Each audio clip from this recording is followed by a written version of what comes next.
உங்க வீட்டு விசேஷத்தை இன்னும் அழகாக்க ஒரு சூப்பரான இடம் தேடுறீங்களா? கோயம்புத்தூர் பூ மார்க்கெட்ல இருக்கிற ஏகேஎஸ் ஃப்ளவர்ஸ் தரம் மற்றும் புதுமையின் ஒரு சரியான கலவை.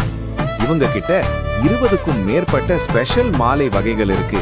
எல்லாமே உங்க ஆர்டருக்கு ஏத்த மாதிரி ஃப்ரெஷ்ஷா செஞ்சு தராங்க. பன்னீர் ரோஜா, பெங்களூர் ரோஜா மாலைகள், வாசனையான மல்லிகை, முல்லை சரங்கள், கனகாம்பரம், பூஜைக்கான தாமரை மாலைகள்னு பாரம்பரிய ரகங்கள் ஏராளம். இது மட்டும் இல்லாம ஏலக்காய், ட்ரை ஃப்ரூட்ஸ், பர்த்டே ஸ்பெஷல்